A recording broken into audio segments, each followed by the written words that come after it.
ரோசா, உன் தங்கச்சி எங்க? ஆளை காணோம். உங்க அம்மா அப்பா கூட தூங்கிட்டு இருக்காளா? ஆமா பாட்டி, அவங்க அம்மா அப்பா கூட தான் தூங்கிட்டு இருக்கா. நான் தான் சோஃபால தூங்கலான்னு வந்தேன் இங்க. ஓ அப்படியா, சரிம்மா, பார்த்து தூங்கு, தூக்கத்துல கீழே விழுந்துடாத. கண்மணி, கண்மணி, இங்க கொஞ்சம் வாமா, படுக்கலாம், வேலை பார்த்தது போதும். ஆந்தா வந்துட்டேம்மா. என்னம்மா, சொல்லுங்கம்மா, கூப்பிட்டீங்க, என்னாச்சு? வேற ஒன்றும் இல்லடா, நீ இப்போ குழந்தை பெற்றுக்க போறல, அதான் நல்லா ஆரோக்கியமான உணவெல்லாம் சாப்பிட்டுக்கிட்டு தெம்பா இருக்கணும். சும்மா சும்மா வேலை பார்க்குறேன்னு பார்த்துக்கிட்டே இருக்காத. நல்லா உடம்ப பார்த்துக்கோ, சரியா? சரிம்மா சரிம்மா, பார்த்துக்கிறேன். அதுக்குன்ட்டு எதுவும் வேலையை பார்க்காம எல்லாம் ஒரு மாதிரி இருக்குமா, அதான் போயிட்டு வந்தேன். சரி சரி, சின்ன வேலை மட்டும் பாரு.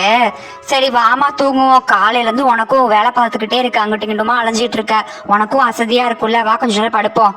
ஆமாம்மா, எனக்கு ரொம்ப அசதியா இருக்கு. இப்போ என்ன மணி 3 தானே ஆகுது, ஒரு 5 மணிக்கு எந்திரிச்சிடலாம். வா வா, தூங்கு. கண்மணி, கண்மணி, கண்மணி, வீட்டில் யாராச்சும் இருக்கீங்களா? என்ன கண்மணி இப்படி தூங்கிட்டு இருக்கா? மணி 5:30 ஆயிடுச்சு, இன்னும் தூங்கிட்டு இருக்காங்களே வீட்டில். கண்மணி, கண்மணி, கொஞ்சம் எந்திரிமா, நான் உங்க அத்தை வந்திருக்கேன். கண்மணி, என்ன இவங்க இப்படி தூங்கிட்டு இருக்காங்க, எந்திரிக்கவே மாட்டாங்க. கண்மணி, கண்மணி, எந்த நாய் வந்து ஊழ விட்டுக்கிட்டு இருக்கு? சும்மா தூங்கும் போதுதான் எல்லாம் வருவாங்க, பால் வேணுமா பண்ணு வேணுமான்ட்டு. கிளவிக்கு கொழுப்ப பாத்தீங்களா? சரி விடுடி, தெரியாம தான் பேசியிருக்கோம். சம்மந்தி, நீங்கன்னு தெரியாம பேசிட்டேன் சம்மந்தி, மன்னிச்சுக்கோங்க, நான் பால்காரன்னு நினைச்சு பேசிட்டேன். பரவாயில்ல, இருக்கட்டும் சம்மந்தி, நீங்க எந்திரிங்க முதல்ல.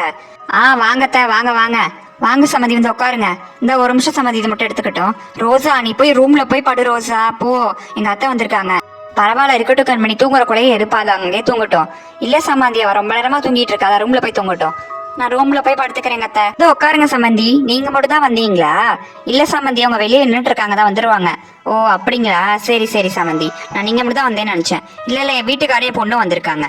ஓ அப்படிங்களா, சரி சம்மந்தி, தான் வந்துடுறேன் ஒரு நிமிஷம். மம்மி, நீ போய் கொஞ்சம் எல்லாருக்கும் காஃபி போட்டு கொண்டு வாமா. இல்ல சமந்தி, பரவாயில்ல, இருக்கட்டும், நாங்க இப்பதான் குடிச்சிட்டு வந்தோம் சமந்தி. நான் முதல்ல வந்த விஷயத்த சொல்லிக்கிறேன் சமந்தி. நம்ம கண்மணிக்கு தாலி பிரிச்சு கோக்குற ஃபங்க்ஷன் வைக்கலான்னு இருக்கோம். ஓ அப்படிங்களா, அது கல்யாணமான கொஞ்ச நாளா வைப்பாங்க, நீங்க வைக்க மாட்டீங்களோன்னு நினைச்சு நானும் சும்மா இருந்தேன் சம்மந்தி, கேட்காம. எங்க குல வழக்கப்படி நாங்க கல்யாணம் ஆகி 1 வருஷத்துக்கு அப்புறம் தான் நாங்க தாலி பிரிச்சு கோக்குற ஃபங்க்ஷனே வைப்போம் சமந்தி. அது விஷயமா தான் வந்தோம். ஓ அப்படிங்களா சம்மந்தி, இந்த ஃபங்க்ஷன் வைக்கலாமான்னு உங்களுக்கு சம்மதம் கேட்டுட்டு போலாம் தான் சம்மந்தி வந்தோம். இந்த ஃபங்க்ஷன் அங்கே வைக்கலாமா சம்மந்தி? உங்க விருப்பம் இருந்தா சரின்னு சொல்லுங்க, இல்லைன்னா வேணான்னா விட்டுறலாம் சம்மந்தி. அதான் உங்கள்கிட்ட கேட்கலான்னு வந்தோம் சம்மந்தி, வேற ஒன்றும் இல்லை.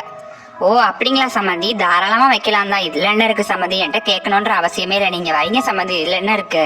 ஓ அப்படிங்களா சம்மந்தி, இருந்தாலும் உங்கள்கிட்ட கேட்டுக்கலான்னு வந்தேன் சம்மந்தி. இதுல எவ்வளோ காசு ஆச்சுன்னு சொல்லுங்க, நம்ம 2 பேரும் சரி பாதி பிரிச்சுப்போம். சரிங்க சம்மந்தி, அதை அடுத்து பார்த்துப்போம். அப்படிங்களா, சரிங்க சம்மந்தி. புது தாலி வாங்கணுமே சம்மந்தி? ஆமா ஆமா, அதனாலதான் கண்மணியை கூட்டிட்டு போலான்னு வந்தோம். வா கண்மணி. ஆமா கண்மணி, நீ போயிட்டு வா. சரிங்க அத்தை, நானும் வரேன், அப்ப போய் வாங்கிட்டு வந்துடலாம். வாங்க, நீ கிளம்புவோம், அதான் ரெடியா தானே இருக்கீங்க. வாங்க, சீக்கிரமா போயிட்டு சீக்கிரமா வந்துடலாங்க. நீ வா கண்மணி, சீக்கிரமா வா, போயிட்டு வந்துடலாம். வர வழியில அப்படியே சாப்பிட்டு வந்துடுவோம் கண்மணி, வா, கார்ல தானே வந்திருக்கோம். அவளதான் கூப்பிடுறாங்கல்லம்மா, போயிட்டு வாமா. ஆமா கண்மணி, போயிட்டு வா. நீ வந்தாதான் கண்மணி உன்னோட பிடிச்ச டிசைனா பார்த்து எடுத்துக்க முடியும். கார்ல தானே வந்திருக்கோம், வா சீக்கிரமா போயிட்டு ஜல்லுன்னு வந்துடலாம். வரவெல்லாம் சாப்பிட்டு வந்துடலாம், வா போயிட்டு வரலாமா? வரேங்க அத்தை, நான் வரேன். வாங்க, சரி அம்மா, நான் போயிட்டு வந்துடுறேம்மா. பார்த்து சுதாரமா போயிட்டு வாடா. சரிங்க சம்மந்தி, அப்ப நாங்க நகை வாங்கிட்டு அப்புறமா வரோம். நீங்களும் எங்க வீட்டுக்கு ஒரு தடவைக்கு வந்து போங்க. அப்ப நான் வரோம் சம்மந்தி. சரிம்மா, நானும் போயிட்டு வரேன், பார்த்து போயிட்டு வாமா. சரிங்க நீ. சரி வரோம் சம்மந்தி. வரேங்க. வரேங்கம்மா.